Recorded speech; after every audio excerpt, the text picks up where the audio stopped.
মাছে ভাতে বাঙালি আমরা, আর সেই মাছ যদি একটু সময় নিয়ে যত্ন করে রান্না করা হয় তাহলে কিন্তু এর টেস্ট আরো দ্বিগুণ বেড়ে যায়। আসসালামু আলাইকুম এভরিওয়ান, আমি সবাইকে স্বাগতম জানাচ্ছি নতুন আর একটা ভিডিও দেখার জন্য। আজকে আমি আপনাদেরকে বিদেশি একটা মাছ দেশি স্টাইলে রান্না করে দেখাবো।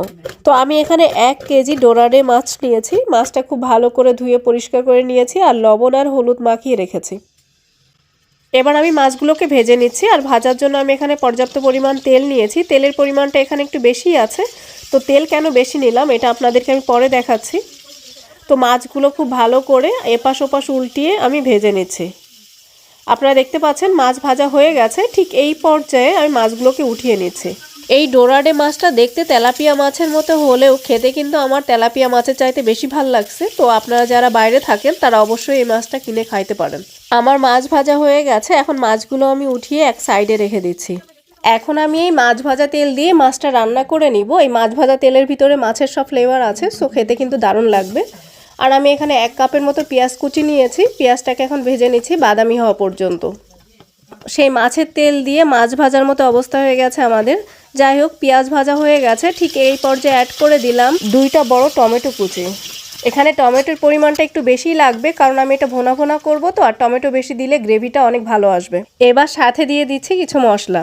1 চামচের মতো লবণ, 1 চা চামচের মতো জিরে গুঁড়ো, 1 চা চামচের মতো ধনিয়া গুঁড়ো, 1 চা চামচের মতো হলুদ গুঁড়ো, 1 চা চামচের মতো মরিচ গুঁড়ো।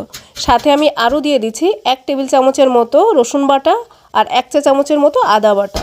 সব কিছু খুব ভালো করে মিশিয়ে নিচ্ছি। এবার ঢাকনা দিয়ে ঢেকে মশলাটাকে কষিয়ে নিব 5 মিনিটের জন্য, আর আমার চুলো জাল থাকবে মিডিয়াম আঁচে। ফিরে আসলাম 5 মিনিট পর। আপনারা দেখতে পাচ্ছেন গ্রেভি থেকে কিন্তু তেল ছেড়ে দিয়েছে, আর আমার টমেটো নরম হয়ে গেছে। ঠিক এই পর্যায়ে আমি একটা চামচের সাহায্যে টমেটোগুলো ম্যাশ করে নিচ্ছি, আর হাই হিটে আরও 2-3 মিনিটের জন্য মশলাটাকে খুব ভালো করে কষিয়ে নিব। মশলা যত ভালো মতো কষানো যাবে আমাদের গ্রেভিটা কিন্তু ততটাই মজাদার হবে। তো আমার মশলা কষানো হয়ে গেছে, এখন আমি মাছগুলো দিয়ে দিচ্ছি এক এক করে। এখন আমি এই মাছগুলোও কিন্তু এই মশলার সাথে কষিয়ে নেব। তো এই জন্য আমি ঢাকনা দিয়ে ঢেকে মিডিয়াম আঁচে রান্না করে নিব 3 মিনিটের জন্য। এই পর্যায়ে চুলোর জাল কিন্তু মিডিয়াম লো আঁচে রাখতে হবে, আদারওয়াইজ কিন্তু নিচে লেগে যাবে। ঠিক 3 মিনিট পরে মাছগুলো আমি আবার উল্টে দিচ্ছি, আর একইভাবে মাছের এই পাশটাও 3 মিনিটের জন্য মিডিয়াম আঁচে রান্না করে নিতে হবে। এই পর্যায়ে মাছগুলো কিন্তু অনেক নরম আছে, সো আলতো হাতে নাড়বেন যাতে মাছগুলো ভেঙে না যায়। ওই যে বললাম না, মানুষ যদি একটু সময় নিয়ে যত্ন করে রান্না করে খাবারের স্বাদ কিন্তু দ্বিগুণ বেড়ে যায়। আমি মাছটাকে খুব ভালোভাবে কষিয়ে নিলাম। এবার দিয়ে দিচ্ছি পরিমাণ মতো পানি। আমি এখানে 1.5 কাপের মতো পানি দিয়েছি। তো পানির পরিমাণটা আসলে আপনারা কতটুকু ঝোল খেতে চান বা কতটুকু গ্রেভি চান সেই অনুযায়ী দিয়ে নেবেন। এখন আমি আলতো হাতে খুব ভালো করে একবার নেড়ে নিচ্ছি, আর ঢাকনা দিয়ে ঢেকে মিডিয়াম আঁচে রান্না করে নিচ্ছি 15 মিনিটের জন্য। ফিরে আসলাম 15 মিনিট পর। আপনারা দেখতে পাচ্ছেন কি অদ্ভুত সুন্দর কালার এসেছে, আর টেস্ট কতটা ভালো হয়েছে এটা তো আপনারা রান্না করে খাওয়ার পরেই বুঝতে পারবেন। আমার মাছ ভুনা প্রায় রেডি। একদম শেষ পর্যায়ে দিয়ে দিচ্ছি একটু ভাজা জিরের গুঁড়ো, আর ঢাকনা দিয়ে ঢেকে বন্ধ চুলোর উপর রেখে দিচ্ছি 5 মিনিটের জন্য।